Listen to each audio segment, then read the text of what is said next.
ہیں کہ الشعبان شہری، شعبان میرا مہینہ ہے۔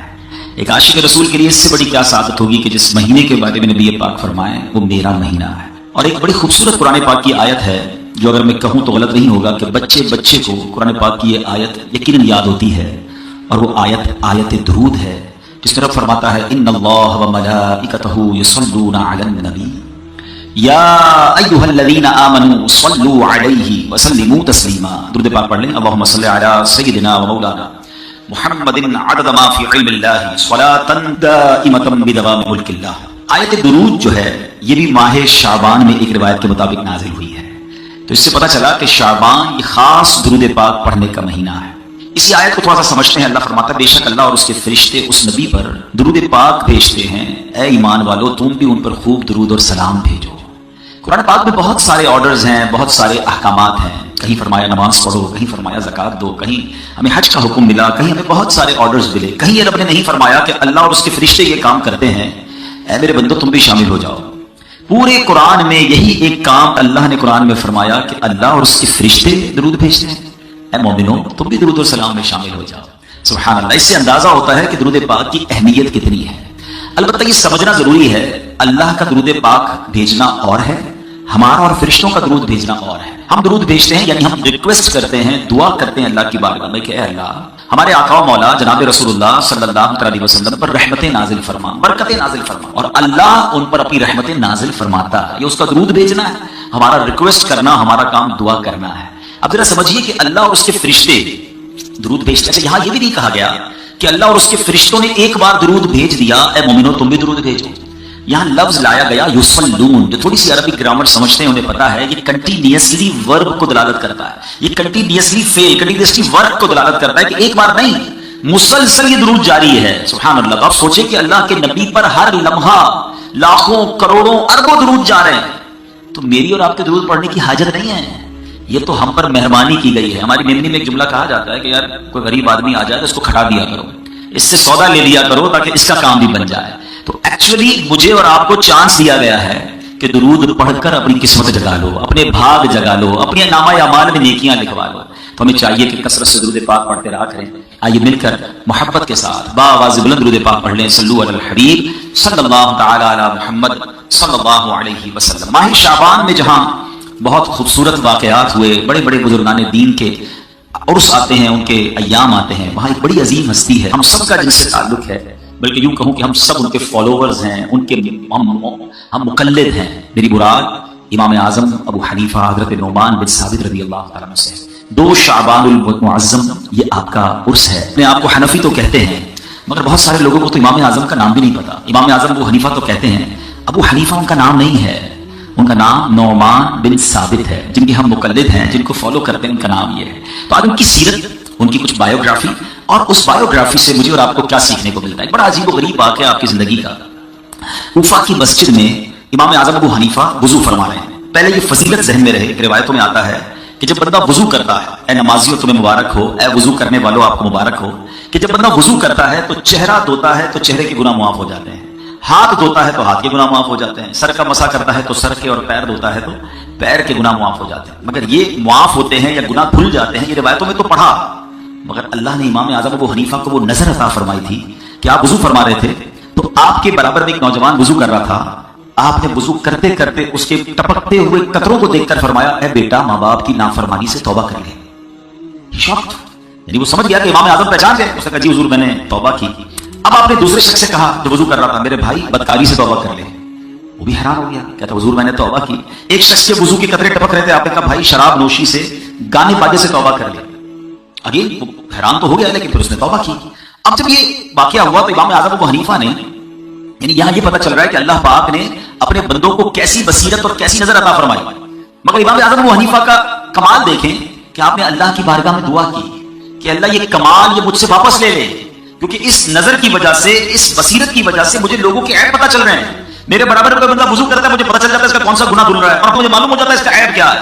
اللہ میں لوگوں کے عیب نہیں دیکھنا چاہتا، مجھ سے یہ کمال واپس لے لے۔ سبحان اللہ۔ اور ایسا ہی ہوا، آپ کی دعا قبول ہو گئی اور پھر آپ کو لوگوں کے عیب نظر آنا بند ہو گئے۔ آپ اس سے 2 باتوں کا اندازہ کیجیے کہ ایک تو اللہ پاک نے کمال کیسا دیا تھا، ان کی نظر کیسی تھی، وہ دیکھ لیتے تھے جو ہم نہیں دیکھ سکتے۔ मगर सोच कैसी थी कि हमें लोगों के ऐब नहीं देखने। अब यहां सबके लिए सबक है, हमारे यहां तो मामला ही उल्टा है। हमारे यहां बहुत सारे लोग तो दूरबीन लगा के बैठे हैं कि ऐब पता चल जाए, है करता क्या है, उठता कब है, सोता कब है, जाता कहां है, कारोबार क्या करता है। भाई नई गाड़ी ले ली, चेक तो करो पीछे किधर से पैसे आ रहे हैं, नया घर फला सोसाइटी में, अभी तो घर छोटा था इतना बड़ा कैसे हो गया, टेंशन शुरू हो जाती है। यानी तलाश में रहते हैं किसी की तरक्की कैसे हुई, कोई आगे कैसे बढ़ गया, किसी को उरूज कैसे मिला। और अगर पता चल जाए, देखिए इंसानों की बस्ती में रहते हैं, मैं और आप सारे इंसान हैं, फरिश्ता तो कोई नहीं है ना, तो इंसान तो होता ही। अल इंसान मुरक्कब मिनल खताई व निस्यान। What is the definition of human being? पहले ये समझ लीजिए, इंसान की डेफिनेशन ही ये है कि इंसान मुरक्कब है, मिक्सचर है मिस्टेक्स का और भूल का। ये तो होगा, गलतियां भी होती हैं, इंसान से भूल भी जाता है। तो अगर किसी का ऐप पता भी चल जाए, थोड़ी देर के लिए मान लिया कि उसमें ये प्रॉब्लम है या उसके घर का ये मसला है, अब क्या बनती है मेरी और आपकी जिम्मेदारी? तो उसे ऐप को दूसरों को बताना, उसको एंजॉय करना। अरे भाई पता चला फलां ने ये किया है, हाँ उसके बेटे का ये मसला है, वो बड़ी बड़ी बातें नहीं करता, हाँ उसकी बेटी का ये मसला है, और ये मेरी बहनें सुन रही हैं, इनको तो बस बॉल मिलने की देर है ना, फिर तो सीधा जाके सारे पूरे मोहल्ले को बताना है। क्यों? खुद सोचिए, मुसलमान का ये काम नहीं है। पहले तो ऐबों की जुस्तजू में ना रहे, ऐब तलाश करने की फिक्र में ना रहे, और अगर पता चल जाए तो उसको ऐसे भूल जाएं या ऐसे दबा दें जैसे अपने ऐब को छुपाते हैं। अब मैं आपको दो हदीसें सुनाना चाहता हूं। इमाम आजम अबू हनीफा से मोहब्बत करने वाले बैठे हैं, इमाम आजम अबू हनीफा को फॉलो करने वाले बैठे हैं, फिर उनकी सीरत से कुछ सीखकर भी तो जाए ना। अल्लाह के आखिरी नबी रसूल अरबी सल्लल्लाहु अलैहि वसल्लम फरमाते हैं, यह हदीस मुस्लिम शरीफ में है, नबी पाक ने फरमाया, जो किसी मुसलमान की तकलीफ को दूर करे, अल्लाह अज़्ज़ व जल्ल क़यामत की तकलीफों में से उसकी तकलीफ को दूर फरमाएगा। Whenever you find anybody, जब आपको कोई शख्स नजर आए जो किसी प्रॉब्लम में है, अगर आसानी है उसकी तकलीफ दूर करें। अच्छा ये भी बड़ा मसला है, हम लोगों की मुश्किलों को दूर करने का मतलब ये समझते हैं कि यार पैसे खर्च करने पड़ेंगे। हर चीज पैसे से दूर नहीं होती। अगर ये फार्मूला दुरुस्त है कि पैसे खर्च करने से तकलीफ दूर होती है, तो फिर तो कोई पैसे वाला तकलीफ में ही ना रहे, मुश्किल में ही ना रहे। ऐसा नहीं है, कहीं मोहब्बत से तकलीफ दूर हो जाती है, कहीं हौसला देने से तकलीफ दूर हो जाती है, कहीं किसी से अच्छी बात करने से उसकी तकलीफ दूर हो जाती है, कहीं किसी की अच्छी जायज सिफारिश करने से तकलीफ दूर हो जाती है। हमारा पहले जहन बन जाए कि मुसलमानों की तकलीफें दूर करनी है। नबी पाक फरमाते, जो किसी की तकलीफ दूर करे, अल्लाह करीम कयामत की तकलीफों में से उसकी तकलीफ दूर फरमाएगा। लुक एट द रिवॉर्ड, वहां कोई मदद करने वाला नहीं होगा। आप यहां शायद बहुत थोड़ी देर में किसी की तकलीफ दूर कर दें, मगर कयामत की तकलीफ दूर होना इट्स अ बिग रिवॉर्ड, बहुत बड़ा इनाम है। मगर इस हदीस का जो अगला हिस्सा है जो मेरे टॉपिक से मुताल्लिक है, आका अलैहिस्सलाम फरमाते हैं, जो किसी मुसलमान की ऐब पोशी करे, ऐब पता चल गया, आपके सामने रिवील हो गया उसका फॉल्ट, आप छुपा दे, ऐब पोशी करे, तो खुदाए सत्तार कयामत के रोज उसकी ऐब पोशी फरमाएगा। हाय हाय हाय, कयामत के दिन मेरे ऐब ना खुले। हम सब यही चाहते हैं ना, कितने ऐब है, कभी सोचा हमने है? लोगों से छुपा कर गुनाह करते हैं, लोगों को पता ना चले, हमारी ये फिक्र होती है, अरे भाई फलां को ना पता चल जाए, फोन बंद कर दो, लाइट बंद कर दो, इलाका तब्दील कर दो। कितने जतन करते हैं लोगों से छुपाने के लिए, मगर अल्लाह कितना करीम है, हमारे ऐब छुपाए रखे, लोग कितनी इज्जत करते हैं हमारी। मगर ये सारे ऐब अगर कयामत के दिन खुल गए तो किधर जाएंगे? आका फरमाते हैं, जो दुनिया में किसी के ऐब छुपाता है, अल्लाह कयामत के दिन उसके ऐब छुपाएगा। एक और जगह अल्लाह के नबी अलैहिस्सलाम फरमाते, जो शख्स अपने भाई का ऐब देखकर उसकी पर्दापोशी करे, तो वो जन्नत में दाखिल कर दिया जाएगा। अगर जन्नत में जाना है, इट्स अ ब्यूटीफुल वे। ऐब पता चल जाए, छुपाएं। जिस तरह अपने बच्चों के ऐब हम नहीं चाहते, कहते ना, हमारे एक जुमला बड़ा मशहूर है, यार घर की बात घर में रहने दो, तो दूसरे की घर की बात भी उसके घर में रहने दो ना। उसकी घर की बात क्यों मोहल्ले में ले जानी है, उसके घर की बात क्यों सोशल मीडिया पे डालनी, क्यों एंजॉय करना है?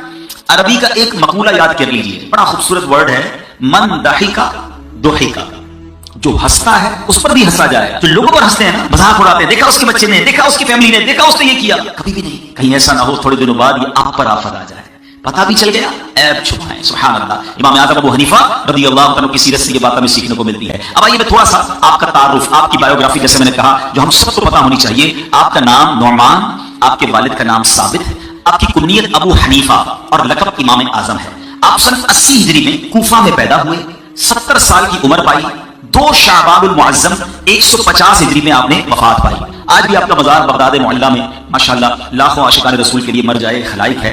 आप आइम्माए अरबा, याद रखिएगा, 4 इमाम हैं, इमाम आज़म अबू हनीफा, इमाम शाफ़ई, इमाम मालिक, इमाम अहमद बिन हम्बल रज़ियल्लाहु तआला अन्हुम अजमईन। ये बरहक, ये चारों बरहक हैं, चारों के खुश अकीदा मुकल्लिदीन, आपस में भाई भाई हैं। इमाम आज़म अबू हनीफा इन चारों इमामों में सबसे बुलंद मर्तबा हैं, और उसकी एक वजह यह है कि आप ताबई हैं।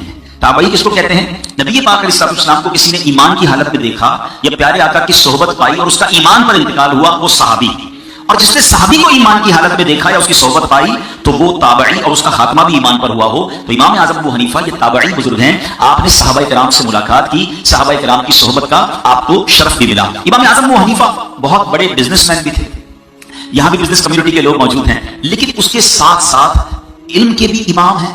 आप ऐसे इल्म के पहाड़ हैं कि बड़े बड़े उलमा हैरान हैं आपके इल्म के आगे, और साथ साथ आपकी इबादतों का आलम भी बहुत निराला था। बाज़ औक़ात इंसान जब बिजनेस में बिजी होता है, पढ़ाई लिखाई में बिजी होता है, तो नफली इबादतों के हवाले से उसका जहन नहीं होता। इमाम आज़म अबू हनीफा का यह हाल था कि आपने 55 हज किए, और आप जब मक्का मुकर्रमा में हज करने गए, बाबे काबा आपके लिए खोला गया, आप काबा मुशर्रफा के अंदर दाखिल हुए, और काबे में 2 रकअत के अंदर आपने पूरा कुरान पाक खत्म किया।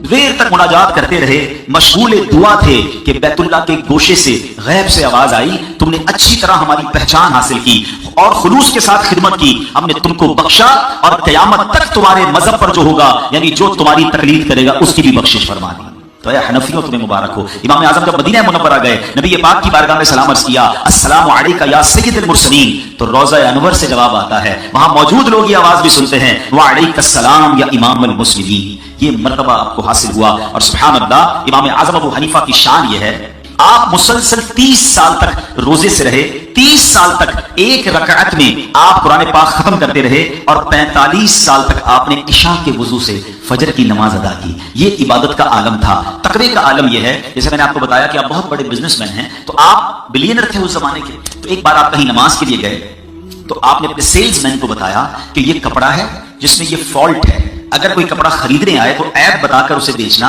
उसको बगैर बताए ना बेचना। आप जब वापस आए तो आपने देखा कि वो कपड़ा सेल आउट हो चुका है। आपने अपने सेल्समैन से पूछा, इस कपड़े का क्या हुआ? तो कहा, हज़रत एक बंदा आया, अच्छे रेट दिए, मैंने बेच दिया। तो आपने फरमाया, तुमने उसे ऐप बताया था? उसने कहा, हज़रत ऐप बताना तो मैं भूल गया। अल्लाह अकबर, आज हमारा सेल्समैन हो और हमें बताया, जनाब मैंने घटिया माल अच्छे रेट में बेच दिया, ग्राहक को पता भी नहीं लगा, हम कहते शाबाश बेटा, तू बड़ी तरक्की करेगा। ऐसे सेल्समैन चाहिए जो हमारा सारा माल बेच दे। इमाम आज़म उस पर नाराज हुए, और उस पूरे दिन में जितनी भी सेल हुई थी, जो कि हजारों दिरहम थे, आपने सब के सब अल्लाह की राह में खैरात कर दिए। आपने फरमाया, वो माल मुझे नहीं चाहिए जो बगैर ऐप बताए, बगैर ग्राहक को मुतमईन किए माल बेचा गया। फिर इमाम आज़म की सीरत से कुछ सीखना है। बयान तो बहुत सारे हो सकते हैं, मगर मैं चाहता हूं, जिस इमाम को मैं अपना इमाम मानता हूं, आप भी हनफी मौजूद हैं, दुनिया में करोड़ों हनफी मौजूद हैं, अब उनकी सीरत को सुने भी और कुछ इंप्लीमेंटेशन करें। तो एक बात याद रखिए, झूठ बोलकर माल तो बिक जाता है, ऐप छुपाकर सेल तो हो सकती है, लेकिन अगर हराम रोजी है तो ये बरकत नहीं लाती है। अगर पैसे जमा भी हो जाएं तो सुकून चला जाता है। एक जुमला अपने दिल में बिठा लीजिए, कभी भी आपके जहन में ये ख्याल आए ना कि यार फला आगे बढ़ गया, मैं पीछे रह गया, मैं झूठ नहीं बोलूंगा तो मेरा कारोबार कैसे होगा, सारी मार्केट जनाब धोखा देती है, मैं अकेला ईमानदारी से चलूंगा तो कैसे आगे बढ़ूंगा। तो एक बात याद रखिएगा, जो मेरे नसीब में है ना, मुझसे कोई वो छीन नहीं सकता, और जो मेरे नसीब में नहीं है वो मुझे कोई दे नहीं सकता। तो जब जो मेरे नसीब में है मुझे मिलकर रहेगा, तो फिर झूठ बोलने की क्या जरूरत है, फिर हराम कमाने की क्या जरूरत है। और एक और बात याद रखिए, हराम ज्यादा भी हो उसमें सुकून नहीं है, हलाल थोड़ा भी हो तो उसमें बहुत सुकून होता है, उसमें बड़ी बरकत होती है। एक्चुअली प्रॉब्लम पता है क्या है, हम लोगों ने बरकत की डेफिनेशन कोई और बना ली है। हम समझते हैं जिसके पास बहुत पैसा हो, बड़े बंगले हो, बहुत सारी गाड़ियां हो, वो बरकत वाला है। नहीं, बरकत क्वांटिटी में नहीं है, ये जुमला याद कर लें, बरकत क्वालिटी में है। अरबों रुपए हो और सुकून ना हो, सेहत अच्छी ना हो, फैमिली और बच्चे फरमाबरदार ना हो, घर में रोज टेंशन हो, मुझे बताओ ये पैसे बरकत वाले हैं? थोड़े पैसे हो, हलाल हो, कोई बीमारी ना हो, सुकून की नींद आती हो, बच्चे नेक नमाजी हो, माँ बाप के फरमाबरदार हो, क्वालिटी ऑफ लाइफ बेहतरीन है ना, तो बरकत इस शय का नाम है। तो बरकत हमेशा हलाल में होती है। अच्छा, फिर शैतान क्या करता है? अभी जैसे माह रमजान आने वाला है, माशाल्लाह बहुत सारे लोग सदका खैरात देंगे, ज़कात देंगे, अल्लाह की राह में खर्च करेंगे, बहुत अच्छी बात।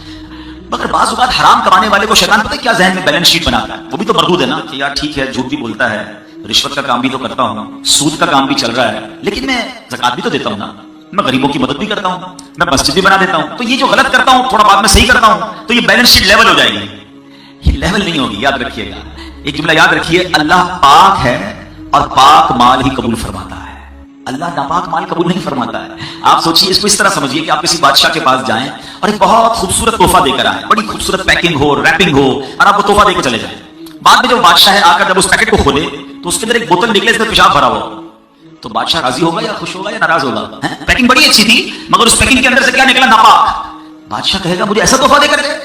तो जो लोग हराम कमाकर अल्लाह की राह में खर्च कर रहे हैं ना, वो सेटिस्फाई हो रहे हैं, यार मैं इसलिए तो कर रहा हूं कि गरीबों की मदद करनी है, गरीबों की शादियां करवाता हूं, मैं जनाब हज भी कर रहा हूं, उम्रे भी कर रहा हूं। ये भूल है आपकी। नापाक माल अल्लाह की बारगाह में कबूल नहीं है। थोड़ा करें मगर हलाल करें।